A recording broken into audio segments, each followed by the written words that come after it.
پیارے بچوں، آج ہم آپ کو کہانی سنائیں گے۔ یہ کہانی ہے جنگل میں رہنے والے کچھ مرغے اور مرغیوں کی۔ تو سارے بچے تیار ہیں کہانی سننے کے لیے؟ اس کہانی کا نام ہے اڑنے والا چوزا۔ ہاں بچوں، اڑنے والا چوزا۔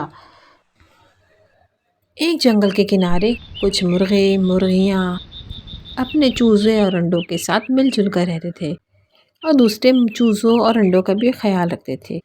مگر ان میں ایک چوزا ایسا تھا جو جب سے انڈے سے نکلا تھا آسمان کی طرف دیکھتا رہتا اور اڑتے پرندوں کو دیکھ کے اس کے ذہن میں صرف ایک ہی سوال آتا کہ پرندے جو آسمان پہ اڑتے ہیں وہ کیسے اڑتے ہیں؟ اور پھر جا کے اپنی امی سے پوچھا، امی یہ جو پرندے آسمان پر اڑتے ہیں یہ کیسے اڑتے ہیں؟ ماں جو ہر وقت ایک ہی سوال کا جواب دے دے کر تھک چکی تھی، مرغی نے اپنے جان چھڑانے کے لیے جواب دیا، ارے بیٹا ظاہر ہے اپنے پروں سے اڑتے ہیں، اور کیسے اڑتے ہیں، اس لیے تو ان کو پرندے کہا جاتا ہے۔ مگر جب چوزے کو صحیح جواب نہ ملا تو وہ اپنے ابو کی طرف بڑھا، ابو جب پرندے آسمان پر اپنے پروں سے اڑتے ہیں تو پھر ہم کیوں نہیں اڑتے؟ ہمارے بھی تو پر ہیں۔ اب کیا تھا، مرغا ننھے چوزے کا سوال سن کے سوچ میں پڑ گیا اور ساتھ ہی ساتھ دل میں مسکرانے لگا۔ خوش ہوتے ہوئے بولا، ہم مرغے مرغیاں اڑنے کی صلاحیت رکھتے ہیں لیکن اپنے بھاری جسموں اور چھوٹے پروں کی وجہ سے زیادہ اونچائی تک اڑ نہیں سکتے، اس لیے ہم اڑنے سے زیادہ زمین پہ چلنا پسند کرتے ہیں۔ بیٹا تم آسمان پر اڑنے کے خواب دیکھنا چھوڑ دو۔ اچانک چوزے کے دادا کی آواز آئی، کیوں نہ دیکھے وہ آسمان پہ اڑنے کے خواب؟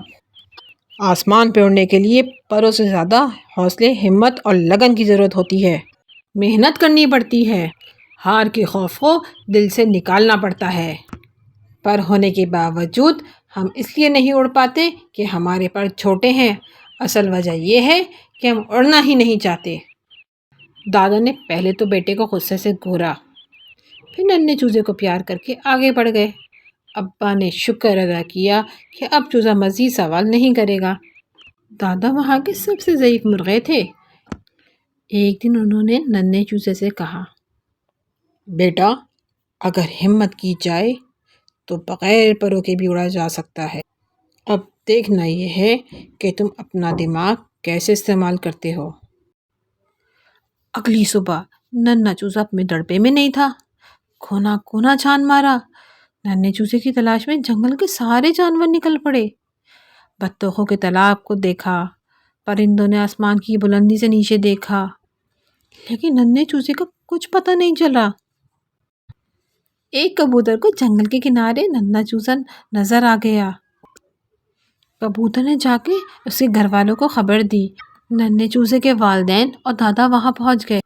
دیکھا تو ننھے چوزے نے اپنے اوپر پیراشوٹ لپیٹا ہوا تھا اور پھر دیکھتے ہی دیکھتے ایک اونچے درخت سے نیچے چھلانگ لگا دی۔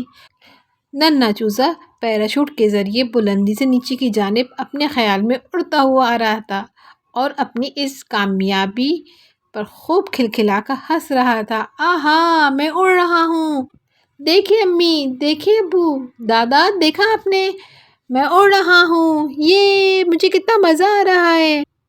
سب بہت خوش ہوئے اس کو دیکھ کے اور سب مسکرانے لگے۔